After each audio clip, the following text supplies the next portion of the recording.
सिन्दूरारुणविग्रहां त्रिनयनां माणिक्यमौलिस्फुरत्तारानायकशेखरां स्मितमुखीमापीनवक्षोरुहां पाणिभ्यामलिपूर्णरत्नचषकं रक्तोत्पलं बिभ्रतीं सौम्यां रत्नघटस्थरक्तचरणां ध्यायेत् परामम्बिकाम् अरुणां करुणातरङ्गिताक्षीं धृतपाशाङ्कुशपुष्पबाणचापाम् अणिमादिभिरावृता मयूखैः अहमित्येव विभावये भवानीं ध्यायेत् पद्मासनस्थां विकसितवदनां पद्मपत्रायताक्षीं हेमाभामपीतवस्त्रां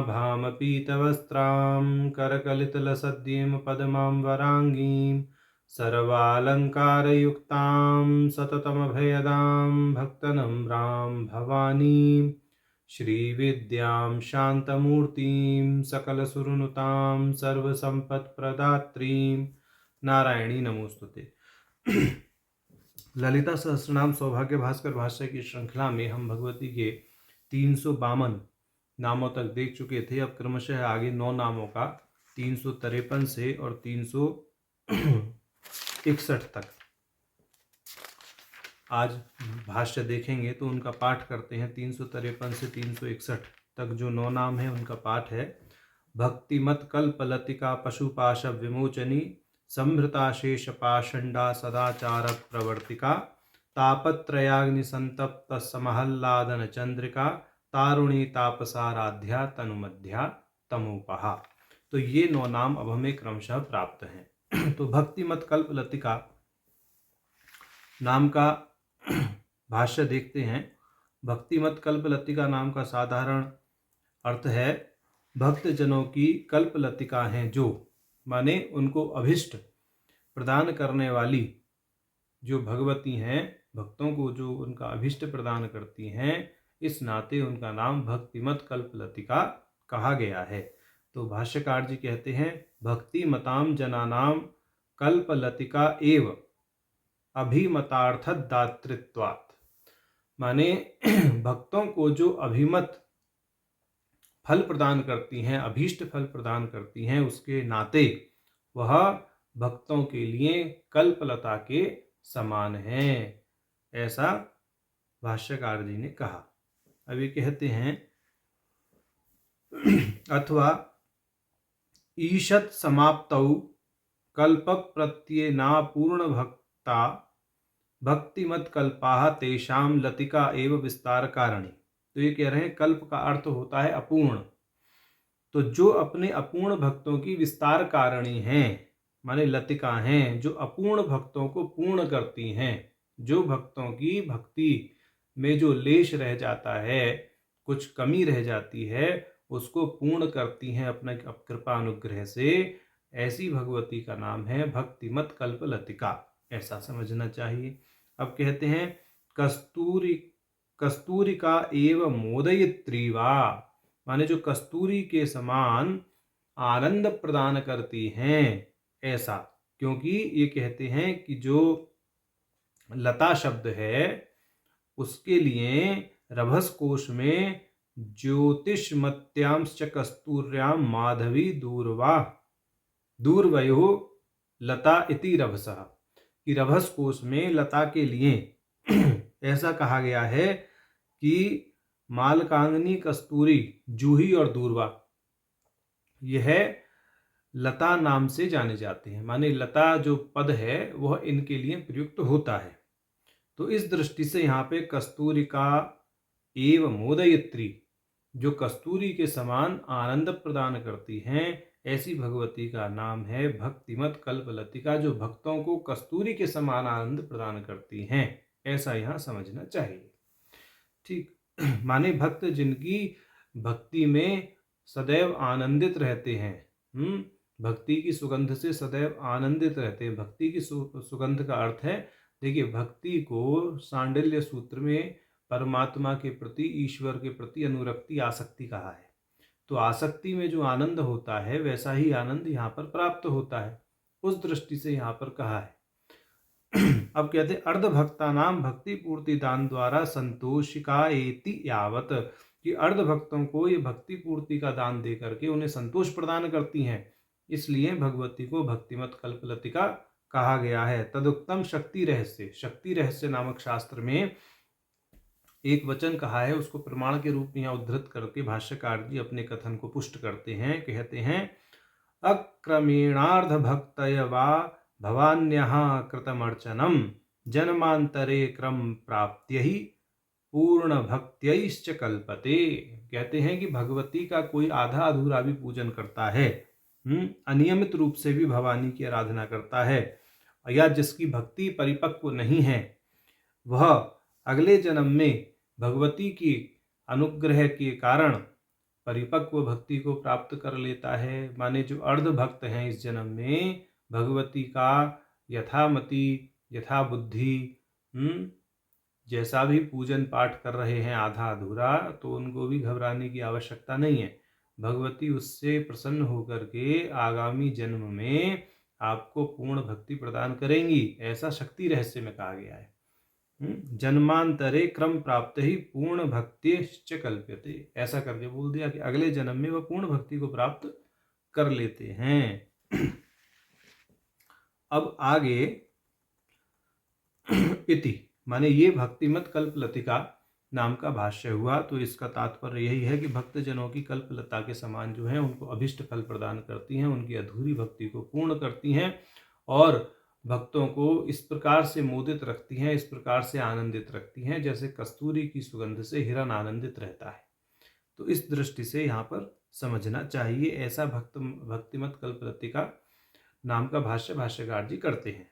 अब आगे इस क्रम में हमें 354वां नाम प्राप्त है, पशुपाश विमोचिनी।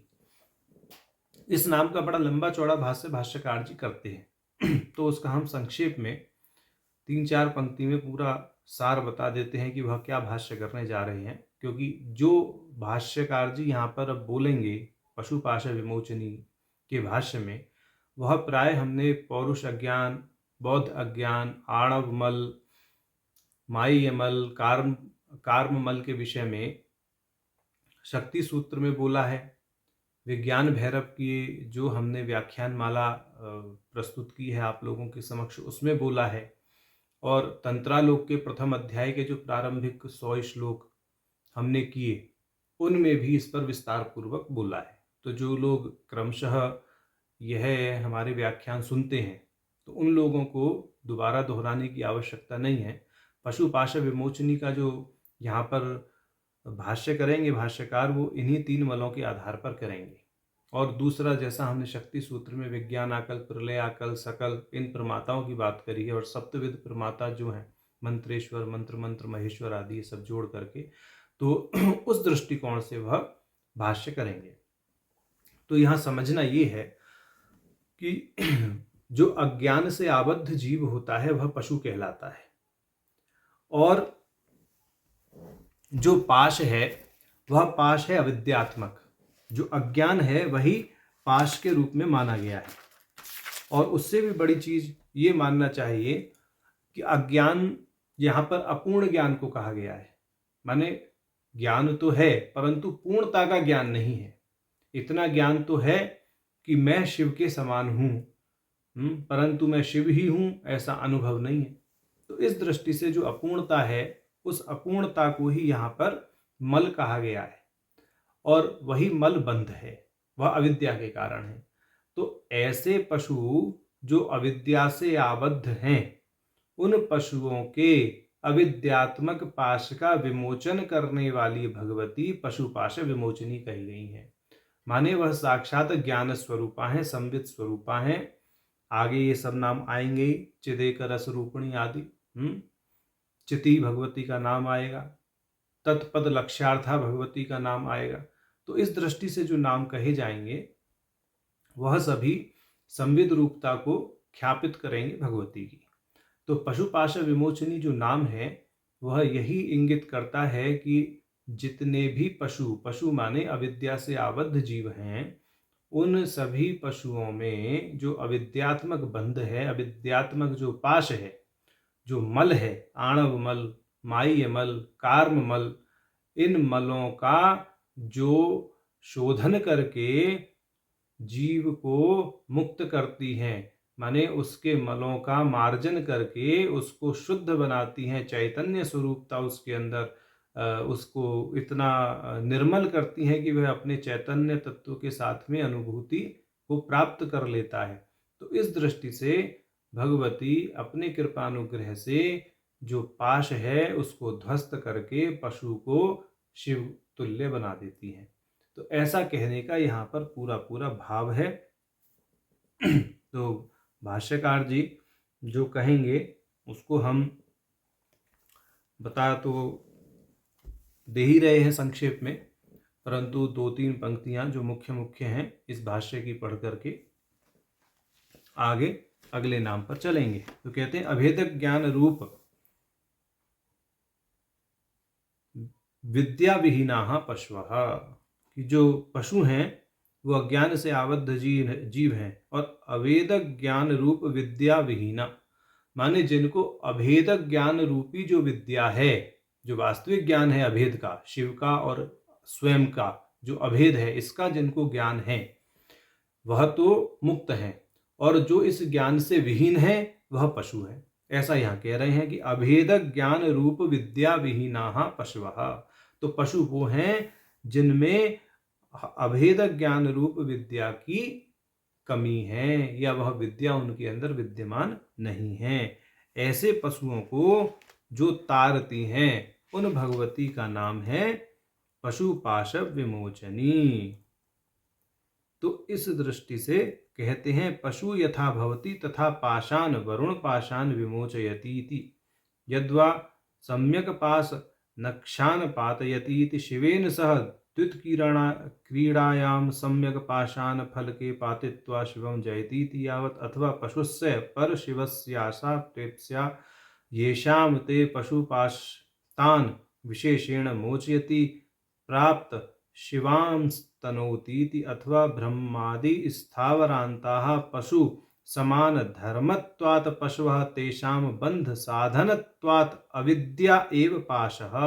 ऐसा यहाँ कह रहे हैं कि भिन्न भिन्न प्रकार से इन्होंने पाश का वर्णन कर दिया और मुख्य जो इन्होंने केंद्रण किया पाश के अर्थ पर वो अविद्यात्मक जो बंध है उसी को पाश यहाँ पर ख्यापित करके कहते हैं कि जो इस पाश का नाश करती हैं उन जो है भगवती को पशुपाश विमोचनी कहते हैं। माने ये भगवती ही पशुपाश विमोचनी है, यही सक्षम करती हैं जीव को कि वह शिव तुल्यता को प्राप्त करे। भगवती के कृपानुग्रह से जीव शिव के साथ में योजन को प्राप्त करता है और एकत्व की प्राप्ति करके मुक्त होता है, ऐसा कहने का भाव है। अब इस क्रम में हमको नाम प्राप्त है 355वां, वह है समृता शेष पाषंडा। इसका पाठांतर समृता शेष पाखंडा भी होता है, ठीक। तो इसका भाष्यकार जो क्या भाष्य करते हैं वह देखते हैं। पहले इसका साधारण अर्थ समझ लें। समृता अशेष पाषंडा, पाषंड माने पाखंड के, कि जो समस्त पाखंडों का संहार कर देती हैं।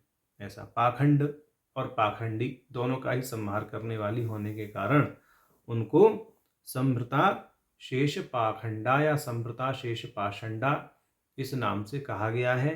प्रचलन में प्राय पाषंडा शब्द है, परंतु भाष्यकार जी पाषंडा और पाखंडा दोनों ही अर्थ में भाष्य करते हैं और दोनों ही अर्थ में पाखंड अर्थ लेकर के ही भाष्य किया जाएगा। समृता नाशिता अशेषाः समस्ताः पाखंडा यया सा तथोक्ता पाखंड स्वरूपम चलेंगे ही वेद ब्राह्य व्रताचाराः श्रोत्र स्मार बहिष्कृताः पाखंडिना इति ख्याता न संभाष्या द्विजाति भी। तो ये कह रहे हैं कि समृता माने नाश करने वाली, अशेषाः समस्त पाखंडों का, माने जो समस्त पाखंडों का नाश करें उन भगवती का नाम है समृता शेष पाखंडा या समृता शेष पाषंडा। और पाखंड स्वरूप को लिंग पुराण में बताया गया है। क्या बताया गया है? वेद व्याहा वेद बाह्य व्रताचारा, मतलब जो वेद से इतर आचरण करते हैं, श्रोत्र स्मार्त बहिष्कृता, और जो श्रुति और स्मृतियों में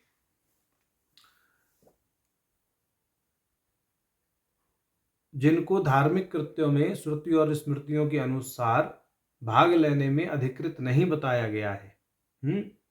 ऐसे लोग पाखंडी कहे जाते हैं। और ऐसे लोगों से न संभाष्या द्विजातिभिः, जो द्विज लोग हैं वह संभाषण भी नहीं करते, ऐसा ये कह रहे हैं। तो पाखंड प्राय वेद इतर आचरण को कहा गया है। अब कहते हैं इति ब्रह्म वैवर्तेवि, ब्रह्म वैवर्त पुराण का वचन दे रहे हैं। यहाँ विद्या के 14 स्थानों को गिनवाएंगे, धर्म के, जहाँ धर्म प्रतिष्ठित रहता है।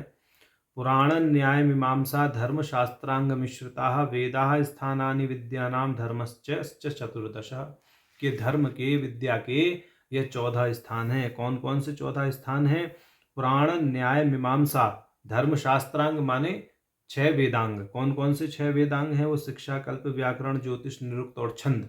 और इसके अतिरिक्त हो गए वेदाह, 4 वेद। तो 4 वेद में ऋग, यजु, साम और अथर्व, ये 4 वेद हैं। तो ये कुल मिलाकर के जो 14 स्थान हैं यह विद्या के स्थान कहे गए हैं। तो यहाँ जो पुराण कहा गया, पुराण, इस पुराण के अंतर्गत उप पुराण और महापुराण सारे ही सम्मिलित समझने चाहिए। इस विषय में भाष्यकार जी अग्रिम नामों में स्पष्ट करेंगे पुराण का, कि मतलब पुराण शब्द से उपपुराण आदि का भी ग्रहण हो जाता है। तो इस दृष्टि से देवी भागवत हुआ, मार्कंडेय पुराण हुआ, आपके महाभागवत पुराण हुआ, कालिका पुराण हुआ, ये जितने भी पुराण हैं जिनमें तांत्रिक विधियों का प्रकारांतर से विमोचन किया गया है, तो या शाक्त दर्शन का जहाँ पर विमोचन किया गया है, जैसे हमारा ब्रह्मांड पुराण हुआ, तो ब्रह्मांड पुराण में ललितोपाख्यान, ललिता सहस्रनाम, इन सब का विस्तार पूर्वक माने कथन आया है। तो इस दृष्टि से ये समस्त जितनी भी शाक्त उपासना के हमारे जितने भी स्तोत्र आदि या जो भी हमारे विधान हैं पुराणोक्त, वह भी इन 14 विद्या स्थानों के अंतर्गत ही परिगणित हो गए। तो इस दृष्टि से जो लोग ऐसे भी हैं कि जो कुलाचार आदि को या तंत्र आगम आदि को इन 14 स्थानों में परिगणित नहीं मानते और कहते हैं वह पाखंड मात्र है, तो उस दृष्टि से वह उनका एक दृष्टिकोण माने तर्क सम्मत कहा जा सकता है। परंतु यहाँ वेद शब्द जो है यह ज्ञान का सूचक है। चाहे इसको 4 वेदों के रूप में लीजिए, चाहे आगम, डामर, यामल और तंत्र, इन 4 प्रकार से जो तांत्रिक ज्ञान का जो विभाग है वह ले लीजिए। ठीक, अब इस पर भी अनेक प्रमाण मिल जाते हैं कि इस वेद शब्द से हम 4 ऋग आदि वेदों का भी ग्रहण कर सकते हैं, और यामल, डामर, तंत्रागम जो 4 विभाग तांत्रिक साहित्य के हैं उसका भी ग्रहण कर सकते हैं। तो अलग अलग विद्वानों ने अपने मत दिए हैं इस विषय में, परंतु यहाँ पर चूंकि 14 विद्या स्थानों में पुराण समाहित है ही, पुराण में मार्कंडेय पुराण, ब्रह्मांड पुराण, आपके देवी भागवत उप पुराण की दृष्टि से सम्मिलित हो जाते हैं। तो जो शाक्त संप्रदाय के लोग हैं वह इस चीज़ से भी संतुष्ट रहें कि प्राय समस्त तांत्रिक आचारों का जो संक्षिप्त वर्णन या सांकेतिक वर्णन है वह इन पुराणों में मिलता ही है। तो इस दृष्टि से अपने आचार को पाखंड के अंतर्गत जो लोग बोलते हैं अन्य लोग, तो उससे विचलित होने की आवश्यकता नहीं है, ऐसा यहाँ हमारा कहने का तात्पर्य है। तो अब ये कहते हैं इति परिगणितानि विद्यास्थानी अन्यधिकृत्य एतत् सत्यम इतश्चान्यत् पाखंडम बुद्धि कल्पितम। तो ये कह रहे हैं कि भाई ब्रह्म वैवर्त पुराण में कहा गया है कि ये जो 14 विद्या स्थान है यही सत्य हैं, इनसे अन्य जो है वह तो बुद्धि कल्पित पाखंड मात्र है। दैत्यानाम मोहनार्थाय महामोहिन निर्मितम, और इसको तो दैत्य लोगों को भ्रमित करने के लिए निर्मित किया गया है। माने बाकी के जो ग्रंथ आदि लिखे गए हैं जो इन 14 विद्या स्थानों से अलग हैं, उनका सर्जन इसलिए किया गया है ताकि दैत्यों को भ्रमित किया जा सके, और जो मूल रूप से ज्ञान है उस ज्ञान से उनको माने वंचित तो नहीं रखा जा सके, माने अयोग्य होने की दृष्टि से उनको वह ज्ञान नहीं देना चाहिए। इस दृष्टि से यहाँ पर यह कथन कहा गया है। तो कहते हैं इति, ऐसा। अब आगे कहते हैं पास शब्देन तु वेदार्थः पाखंडास्तस्य खंडका इति तु निरुक्ति। तो अब ये कह रहे हैं पा शब्द का एक अर्थ होता है वेद, वेद माने ज्ञान के, और उसका खंड विभाग करने वाली माने वेद को 4 भागों में विभक्त करने वाली है भगवती, इस दृष्टि से कह रहे हैं। ठीक। अब वेद का एक सामान्य अर्थ होता है ज्ञान, तो ज्ञान का विभाग करने वाली आगमिक और निगमिक दृष्टि से है नहीं, मतलब निगम माने वैदिक साहित्य के, आगम माने तांत्रिक साहित्य के, जो इस प्रकार से विभाग करें उनका नाम हो गया पाखंडा, माने इस दृष्टि से बोल रहे हैं। ये जो वेद का विभाग करती हैं, संभृता शेष पाखंडा माने जो समस्त वेद राशि है, जो समस्त ज्ञान राशि है, उसको भिन्न भिन्न विभागों में विभक्त करती हैं। जिसकी जैसी श्रद्धा है वैसे विभाग में वह अनुरत हो जाता है, जो भी जिज्ञासु जन है, इस दृष्टि से कह रहे हैं। तो यहाँ पर इन्होंने संभृता शेष पाखंडा या संभृता शेष पाषंडा नाम का भाष्य इस प्रकार किया है। अब आगे कहते हैं 356वां नाम सदाचार प्रवर्तिका, कि भगवती चूंकि वेद की प्रवर्तिका हैं, वेद की प्रवर्तिका होने के नाते वह सदाचार की भी प्रवर्तिका हैं, क्योंकि वेद में ही समस्त विधि निषेध कहे गए हैं, कैसा आचरण होना चाहिए, कैसा हमको नहीं करना चाहिए, उन सब का कथन वेद में ही कहा गया है। तो इस दृष्टि से कह रहे हैं कि एत एवाह सदाचार प्रवर्तिका इति सनुत्तमः सतां शिष्टानां वा सतो ब्रह्मणो वा आचारः सदाचारः तस्य प्रवर्तिका। कर्मकांडोक्तेन धर्मे ब्रह्मकांडोक्ते अद्वैत ब्रह्मणि चाभिरतिपूर्वकं तत्प्राप्ति स्थानानि पुराणादिषु उपदिश्यत अनुष्ठापयतीति यावत्। तो ये कह रहे हैं कि वेद सम्मत शिष्ट जनों के आचरण को, ब्रह्म ज्ञानियों के आचरण को सदाचार कहा गया है। इस सदाचार में अपने भक्तों को लगाने के नाते भगवती का नाम है सदाचार प्रवर्तिका। अब आगे कह रहे हैं कि पुराण आदियों में जो निर्धारित साधनों के माध्यम से धर्म का और अद्वैत ब्रह्म का जो प्राप्ति मार्ग बताया गया है, कर्म कांड और ज्ञान कांड में जो दिए गए उपदेश हैं उनके विषय में कह रहे हैं। तो माने इसका जो पालन कराती हैं, जो पुराणों में उपदेश दिया गया है, जो भाई वेदों में जो क्लिष्ट बातें हैं उनको पुराणों में थोड़े सरल रीति से बता दी गई हैं। तो पुराणों में वेद से इतर कोई भी कथन नहीं कहा गया, ऐसा यहाँ पर भाष्यकार जी को अभिमत है। माने पुराणों के अंतर्गत वैदिक क्लिष्टता को सरल करके प्रस्तुत कर दिया गया है, और उन पुराणों में जो वेद का आलंबन लेकर के धर्म की प्राप्ति के लिए कर्म कांड और अद्वैत ब्रह्म की प्राप्ति के लिए जो ज्ञान कांड सम्मत उपदेश दिए गए हैं, जो उनका पालन करते हैं वह सदाचारी कहलाते हैं, ऐसा कहने का यह भाव है। और उनकी बुद्धि को इस सदाचार में जो प्रवृत्त करती हैं, इस सदाचार में जो लगाती हैं, वह सदाचार प्रवर्तिका भगवती ललितांबा है, ऐसा यहाँ पर भाष्यकार जी कह रहे हैं।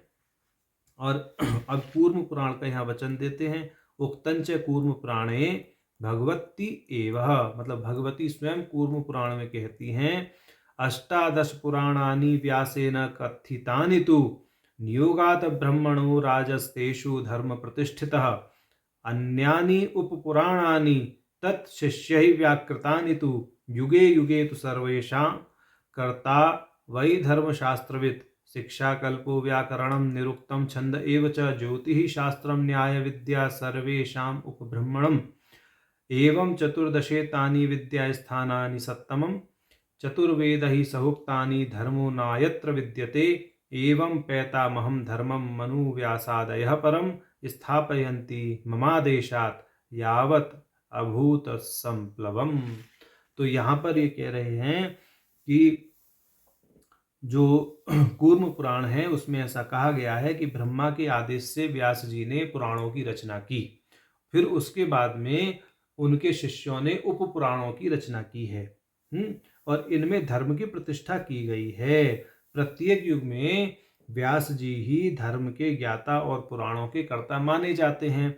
जो शिक्षा, कल्प, व्याकरण, निरुक्त, ये जो हमारे 6 वेदांग हैं, ठीक है, न्याय है, मीमांसा है, इन सभी का परिवर्धन पुराणों में किया गया है।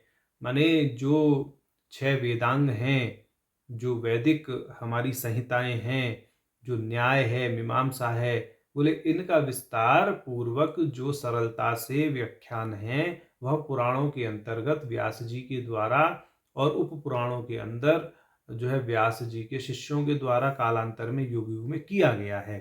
ऐसा अब कहते हैं 14 विद्या स्थानों में धर्म विद्यमान है, ऐसा समझना चाहिए। चतुर्वेद ही सहुक्तानि धर्मो नान्यत्र विद्यते। माने ये जो हमारे चतुर्दश स्थान है, एवं चतुर्दशेतानि विद्या स्थानी सप्तमम चतुर्वेद ही सहुक्तानि धर्मो नान्यत्र विद्यते, कि माने 4 वेदों को भी इनमें जोड़ दिया जाए।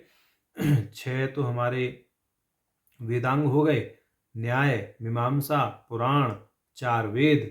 बोले इस दृष्टि से ये जो हमारे 14 स्थान बनते हैं, इन 14 स्थानों में, और पुराण है, पुराण, न्याय, मीमांसा, ये सब मिलाकर के जो 14 स्थान बनते हैं, इनके अतिरिक्त धर्म कहीं और प्रतिष्ठित नहीं है, धर्म इन्हीं में प्रतिष्ठित है। एवं पितामहम धर्मम मनु व्यासादाय परम, कह रहे हैं कि इस प्रकार सर्वोच्च धर्म ब्रह्मा, मनु, व्यास आदि द्वारा मेरे ही आदेश के अनंतर प्रस्तुत किया गया है। ठीक, और ये कब तक स्थापित रहेगा? स्थापयन्ति मम आदेशात यावत अभूत संप्लवम, जब तक महाप्रलय नहीं होती तब तक यह स्थापित रहेगा। ऐसा कह करके जो है सदाचार प्रवर्तिका का भाष्य यहाँ भाष्यकार पूर्ण करते हैं। अब इस क्रम में हमें 357वां नाम प्राप्त है, तापत्रयाग्नि संतप्त समहल्लादन चंद्रिका। तो इसका सामान्य अर्थ है, जो सामान्य अर्थ है वही भाष्यकार जी ने 2 पंक्ति में कर दिया है इसमें, कि जो तापत्रय है, आध्यात्मिक, आधिभौतिक और आधिदैविक जो ताप है इस संसार में विद्यमान, उससे संतप्त जो लोग हैं उनको आह्लाद देने वाली चंद्रमा की किरणों के समान भगवती हैं। इसी दृष्टि से भगवती का नाम तापत्रयाग्नि संतप्त समहल्लादन चंद्रिका कहा गया है। तो भाष्यकार जी भाष्य करते हैं, आध्यात्मिक, अधिभौतिक, अधिदैविकाख्यानां तापानां त्रयं यस्य तेन अग्निना संसार लक्षणेन सम्यक तप्तानां जनानां सम्यक आह्लादन एनापहरण पूर्वकानंद विषये चंद्रिका एव वा। ये कह दिया इन्होंने कि 3 ताप रूपी अग्नि से पीड़ित जनों का जो उद्धार करती हैं, माने पीड़ित जनों को जो शीतलता प्रदान करने वाली चंद्रिका के समान है, उन भगवती का नाम हो गया तापत्रयाग्नि संतप्त समहल्लादन चंद्रिका। ये अब इस क्रम में 358वां नाम हमें प्राप्त है, तरुणी। तरुणी नाम का अर्थ है जो सदैव तरुण अवस्था में, किशोर अवस्था में बनी रहे, उन भगवती का नाम है तरुणी। तो ये कहते हैं, अजरो अमृतम इति श्रुते नित्य तारुण्यवत्वात् तारुणी, कि अजर अमर इति, ये जो हमारी बृहदारण्यक उपनिषद की श्रुति है कि परमात्मा सदैव अजर और अमर है, ऐसी दृष्टि से कह रहे हैं कि यहाँ पर जो नित्य तारुण्यवती होने के नाते, नित्य तारुण्यवतित्वात्, जो नित्य तारुण्यवती होने के नाते तारुणी कही जाती है। माने इस श्रुति के बल पर भगवती का तारुण्य सिद्ध कर रहे हैं, तारुण्य की नित्यता को सिद्ध कर रहे हैं। अब कहते हैं, तरुण तलुनानाम उपसंख्यानाम इति वार्तिकावयनेन नीपः। अच्छा, व्याकरण की दृष्टि से बोल दिया तो यहाँ पर ऐसा इन्होंने बोल दिया है कि तारुण्यवती, नित्य तारुण्यवती होने के नाते भगवती को तारुणी या तरुणी ऐसा कहा गया है। तो यहाँ पर ये नित्य तारुण्यवत्वात् तरुणी, तो तरुणी भगवती का नाम यहाँ सिद्ध होता है। अब कहते हैं तापसाराध्या, तापसों के द्वारा, तपस्वियों के द्वारा जो आराधित हैं, ऐसी भगवती का नाम है तापसाराध्या। ये इसका सामान्य अर्थ होता है। 359 59वें नाम का। तो तपस्वियों के द्वारा आराध्या है जो, उनका नाम है तापसाराध्या। अब अन्य अर्थ करते हैं, तो कहते हैं तपः तज्जनकः संसार तत्र सारभूता आध्या आसमन्तात ध्यानम यस्या इति वा। तो ये कह रहे हैं कि ताप का अर्थ है संसार, सार का अर्थ है सार माने, आ का अर्थ है गहरा और ध्या का अर्थ है ध्यान। तो इसका अर्थ ऐसा करते हैं कि इस संसार से माने ताप से पार जाने का एकमात्र सार या साधन गहरा ध्यान है जिनका। माने जब इस संसार से पार जाना कोई चाहे तो भगवती का गहरा ध्यान करे, घनीभूत ध्यान करे, तो भगवती कृपा करके क्या करती हैं, उसको भवसागर से पार कर देती हैं। तो ये संसार रूपी ताप से पार करने वाली, उससे सार, उसके सार का अर्थ यहाँ पार करने में लिया गया है, का जो साधन है भगवती, साधन है इस ताप से बाहर निकालने का। इस दृष्टि से भगवती को तापसाराध्या कहा गया है। और आध्या अर्थ का यहाँ पे लिया गया, आध्या शब्द का अर्थ लिया गया है, आ का अर्थ गहरा, ध्या का अर्थ ध्यान। तो जिनका गहरा ध्यान करने से संसार रूपी ताप से बाहर निकला जा सकता है, ऐसी भगवती का नाम है तापसाराध्या। ये अब 360वां नाम हमें प्राप्त है तनुमध्या। तो इसका सीधा सीधा अर्थ करते हैं तनु कृशो मध्यो यस्याहा सा, के क्षीण पतला कटी प्रदेश है जिनका, माने जिनका जो शरीर है वह मध्य से कृश है, पतला है, कटी प्रदेश से। इस दृष्टि से भगवती का नाम कहा गया तनु मध्या। अब दूसरे अर्थ में कहते हैं कांची देशे तनु मध्या आख्या देवी प्रसिद्धा। कांची प्रदेश में जो भगवती हैं वह तनुमध्या नाम से उपासित हैं, प्रसिद्ध हैं। यदा हम माम पातु निवायास्पीरे निवसंती विल्वेश्वर कांता देवी तनुमध्या की जो विल्वेश्वर की पत्नी तनुमध्या देवी हैं वह निवाया के तीर पर निवास करती हैं, वह मेरी रक्षा करें। तो वहां पे कह दिया गया है शास्त्र में कि भगवती तनुमध्या विल्वेश्वर कांता हैं और उनका निवास निवाया के तीर पर है। इस दृष्टि से यहाँ पर स्पष्ट संकेत करते हुए भाष्यकार जी ने अपनी बात को कहा। अब कहते हैं तनुमध्या नाम का एक छंद भी होता है पिंगल शास्त्र में जिसका वर्णन किया गया है। तो तनुमध्याख्य समवृत्त विशेष रूपावा। तो ये जो समवृत्त है यानी छंद है पिंगल शास्त्र में उल्लिखित, उस छंद के स्वरूप में जो अभिव्यक्त हैं उन भगवती का नाम है तनुमध्या। ऐसा ही कह रहे हैं। अब आगे कहते हैं तमोपहा नाम का भाष्य। तमोपहा का भाष्य करके कहते हैं तमो अविद्याम अपहंती इति तमोपहा। तम का अर्थ है अविद्या, इस अविद्या का जो हरण करती हैं, इस अविद्या का जो नाश करती हैं, उनका नाम है तमोपहा। तो इस दृष्टि से आज हमने भगवती के 9 नाम देखे। कौन कौन से 9 नाम देखे? भक्तिमत कल्पलतिका, पशुपाश विमोचनी, संभृता शेष पाषंडा, सदाचार प्रवर्तिका, तापत्रयाग्नि संतप्त समाह्लादन चंद्रिका, तरुणी तापसाराध्या तनुमध्या तमोपहा। ये 9 नाम भगवती के हुए।